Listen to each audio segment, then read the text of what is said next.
เนื่องในโอกาสคำนับรับตอน3วันประวัติศาสตร์ของพรรคในปี2025นี้วเฉพาะเม็นวันศาสตร์ที่2ธันวาคมรอบ50 ปีข้าพเจ้ามีความปิติยินดีและเอกอ้างทนุงใจเป็นอย่างยิ่งต่อวันชัยชนะอันยิ่งใหญ่ในประวัติศาสตร์ของชาติลาวเฮาวันดังกล่าวเป็นวันสำคัญยิ่งเพราะปวงชนลาวทั้งชาติได้มีอิสรภาพ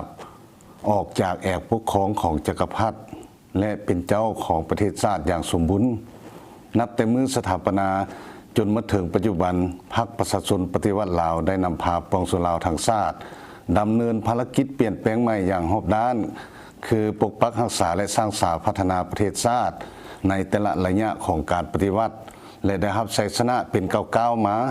ถ้าเทียบใส่เมื่อก่อนในระยะประเทศชาติตกเป็นหัวเมืองขึ้นของพวกจักรพรรดิต่างดาวประชาชนลาวบรรพเผ่าถือกดขี่ขุนหีดนานาประการได้รับความทุกข์ยากทรมานทางกายและใจประเทศชาติบ่ได้รับการพัฒนาแต่ภายหลังประเทศชาติได้รับการปลดปล่อยภายใต้การนำพาชี้นำอันปีศาจสามารถของพรรคประชาชนปฏิวัติลาวมาฮอดปัจจุบันเป็นเวลา50 ปีประเทศชาติได้รับการพัฒนาในทุกด้านโดยเฉพาะทางด้านพื้นฐานโครงสร้างเส้นทางคมนาคมทางบกทางน้ำทางอากาศในทั่วประเทศและระหว่างประเทศมีการพัฒนาให้มีความสะดวกสบายโครงเขตศึกษาสถาได้มีการพัฒนาอย่างต่อเนื่องนับแต่ขั้นศูนย์กลางจนฮอดท้องถิ่นสำหรับกองทัพก็ได้รับการปรับปรุงก่อสร้างให้เติบใหญ่เข้มแข็งตามทิศมีแบบแผนและทันสมัยได้สร้างวิทยาคารบรรดาเหล่าโลกวิชาเฉพาะเพื่อรับประกันในการสนองบุคลากรและรับประกันเฮ็ดสำเร็จหน้าที่การเมืองที่พรรครัฐและประเทศชาติมอบหมายให้เพื่อตอบสนองตามของที่เราต้องการในหน้าที่การเมืองในเฉพาะหน้าและยาวนานของกองบัญชาการทหารอากาศกองบัญชาการทหารอากาศได้รับการสร้างตั้งขึ้นในวันที่30 มังกรปี 2019ภายใต้การชี้นำพาโดยกองรอบด้านของคณะพรรคกระทรวงป้องกันประเทศเป็นเสนาธิการให้แก่คณะพรรคคณะนำกระทรวงในการจัดตั้งการบินรับใช้หน้าที่การเมืองการทหารเศรษฐกิจวัฒนธรรมสังคมอิงตามคำสั่งของคันถึงตลอดระยะผ่านมาคณะพรรคคณะบัญชากองบัญชาการทหารอากาศได้เอาใจใส่ชี้นำพาปรับปรุงก่อสร้างกลุ่มกองตาม4หน้าที่ใหญ่26แผนงานของคณะพรรคกระทรวงป้องกันประเทศบางออกและมีผลสำเร็จหลายด้านที่พ้นเด่นซึ่งแสดงออกดังนี้ได้ปรับปรุงระบบบัญชานำพาแต่ละขั้นนับแต่ขั้นองค์การจนฮอดกรมกองหักฐานจัดตั้งการบินห่วมซ่อมรบโลกำบังมิตรภาพระหว่างลาวจีนลาวเขาห่วมฮัดแอบกอบกู้ภัยพิบัติ3ชาติลาวเวียดนามและกัมพูชีเขาห่วมซ่อมรบราลด2025ระหว่างลาวรัสเซียลาวมีความปลอดภัย100%ปรับปรุงค่ายครูห้องการเฮือนกินข้าวและหอพักสำเร็จทั้งสะอาดงามตาปรับปรุงชีวิตการเป็นอยู่การนุ่งถือเครื่องแบบและการปฏิบัติระเบียบวินัยโดยเฉพาะ7ระบอบ18เวียกแต่ละมือของกองทัพเฮ็ดได้ดีพิเศษแม้นได้จัดตั้งกินข้าวเฮือนครัวรวมทั่วกองบัญชาการทหารอากาศเวียกงานพัวพันกับบรรดากองทัพเพื่อนมิตรยุทธศาสตร์คณะพรรคคณะ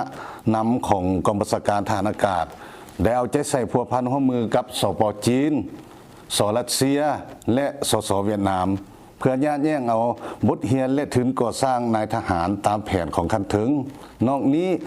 ยังได้พัวพันร่วมมือกับบรรดาประเทศในกรอบอาเซียนแผนการคาดหมายสู้สนในตอนหน้าจะสืบต่อร่วมมือกับเสี่ยวซานสป.จีนในการก่อสร้างสนามบินและโรงเรียนทหารอากาศบ้านเกินเมืองทุรคมแขวงเวียงจันทร์ให้สำเร็จตามแผนการสืบต่อสร้างตั้งกรมกองทหารอากาศจำนวนหนึ่งและนำเสนอขั้นเทิงเพื่อสร้างห้องหมอ60 เตียงทหารอากาศตามแผนการสำหรับการกะเกียมเฉลิมฉลองวันชาติที่2ธันวาคมรอบ50 ปีที่จะมาถึงนี้กรมกองของพวกเขาก็ได้ประกอบส่วนเข้าในการเดินขบวนสวนสนามของกระทรวงป้องกันประเทศเป็นต้นแม่นทางอากาศและทางหน้าดินทางอากาศพวกเขาได้ใช้ยนต์จำนวน5 ลำในนั้นได้ใช้ 1ลำคือยนต์ยักษ์130เพื่อเป็นการบินโซแล้วก็ใส่แก่ถุง4ลำส่วนก้อนสดสนามภาคพื้นดินประกอบมี2ก้อนคือก้อนทหารอากาศยิงและก้อนทหารอากาศทราย ในโอกาสวันสถาปนาสปปลาวครบรอบ50 ปีนี้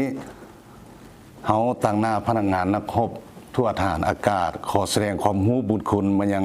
พรรคประชาชนปฏิวัติลาวที่ได้ก่อตั้งศึกษาอบรมและนำพาชี้นำเฮ็ดให้ประเทศชาติได้รับการพัฒนาเติบใหญ่เข้มแข็ง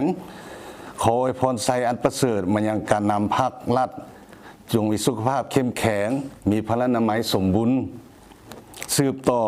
นำพาชี้นำประเทศชาติก้าวขึ้นสู่จุดหมายสังคมนิยมด้วยบาทก้าวอันนักแน่นอวยพรคณะนำกระทรวงป้องกันประเทศจงมีสุขภาพเข้มแข็งสืบต่อชี้นำกองทัพให้มีความนักแน่นเข้มแข็งในทุกด้านกลายเป็นกองทัพปฏิวัติที่มีแบบแผนและทันสมัยอย่างบ่หยุดยั้งอวยพรมายังพนักงานนักรบประชาชนลาวบรรพเผ่าจงมีสุขภาพเข้มแข็งพร้อมกันเฉลิมฉลองวันชาติที่2 ธันวาอย่างมีความเบิกบานม่วนซื่นขอเข้าใจ